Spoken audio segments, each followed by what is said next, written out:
name's Jackie, and I'm here with Ziggy Alberts. Day 2 of Firefly. You hanging in there? Yeah, we're doing just fine. This is it's been a beautiful day, good weather, so can't complain. Nice. Last year, you released Laps Around the Sun. What inspired your songwriting? I think that album was a real. I wrote that over 4 years. I'd been writing a lot of songs that didn't make it onto that album, but they were kind of they were these 10 songs that told this story of moving through one relationship into another, which I think everybody knows that experience, whether that be with somebody else, with the relationship with themselves, and so yeah, that's where Laps kind of was born, and I think we're all fairly busy at this point, generally speaking, in society, and so chasing laps around the sun is like the mission to do the impossible. I like that. I like that. So, when you're writing songs that are pretty autobiographical, is it easy to perform those songs?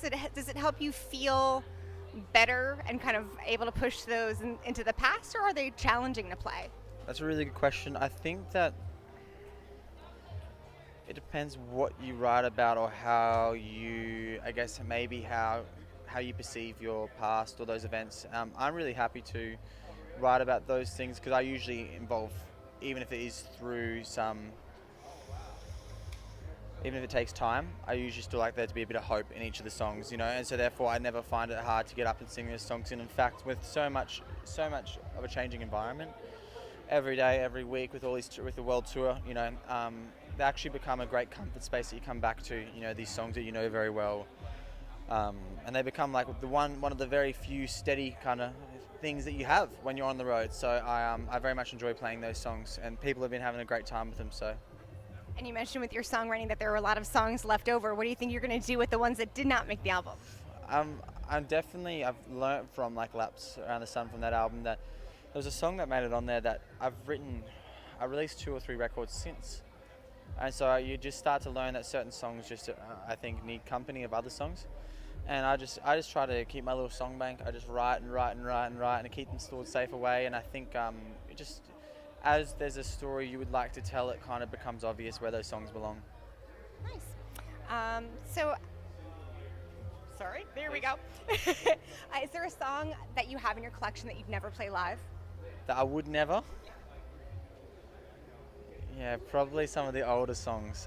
There's a couple really old songs. And one comes to mind, and it's like, I think that there's songs that you outgrow or songs that are quite childish is the wrong word, but like quite youthful. And as your songwriting progresses, you can see you have grace for those songs you've released when you're younger, and then you see those songs that you haven't released and you hear them. But I think they're all part of the journey. Let's just say there's even a song I've written just now that I don't know how I'm going to play live. So there's those kind of things where I don't know how I'm going to arrange that for a live performance. But that's half the fun. So yeah. So when you're playing something live, do you try to stay as true to the recorded song, or do you like to change it up and be flexible with it? This is the first album that we have had. I think I've been comfortable to have the opportunity to not just play the song as it is recorded, because typically, yes, prior to Laps Around the Sun, I really just played it as it was recorded. But now it's kind of been really fun to play different versions, or I think the song grows as you play it a lot. You record it, and then you start playing it a lot on tour, and then all of a sudden it's like takes a new form. And so I, at the moment, am playing several alternate versions off the album to the way they are typically recorded, and look forward to hopefully recording that and making and having that a part of the deluxe version and next year. I don't think there's any right or wrong answer. I think importantly, I get up and I play with the guitar. As long as I'm making songs I can get up and play on keyboard or I can play on guitar and perform them live, that's kind of my thing, regardless of how the production is. And sometimes Spotify will let artists do sort of a different spin or a different take on their songs. What role do you feel music streaming has in 2019? Is it something that you have to rely on, or is it something that's just sort of extra? I think streaming is what streaming has done successfully is it has made your music accessible internationally without necessarily a huge budget or a huge marketing campaign or a huge label. There's also increased, I think, it gives people less and less reason to illegally download anything. Less and less, right? The tricky thing is, I think, the level, the amount that we're consuming. So much music being released that to keep track of that can be quite hard, I think. But I think streaming is going to continue to play a huge role in 2019. But, it's probably been like what's it been, 5-6 years for streaming, maybe more, and it's going to get. I think it's going to get to that point where no one saw streaming coming, and I think that there will be a new format of way of listening that will improve the user experience, and that will come out of bloody nowhere, and we'll figure things out as we go. There's always something new. I feel like it's never going to be this is where we stop. So I'm not surprised. So with music streaming, do you feel that as you continue to work on new music, do you want to put out something that is cohesive and sends one message, or something that's more diverse that showcases your many talents? I think for our release kind of plan is that I'm going to be doing some live releases from shows, because that's really a really big thing with my sort of crowd, is that we have the live shows, what I think really is the important part, and so it's going to be really nice to share some of those experiences through streaming, and that's what's great, is that you can release a song that's not exactly, or you can release a collab, or you can release a remix, and it doesn't have to be cohesive to a bigger project.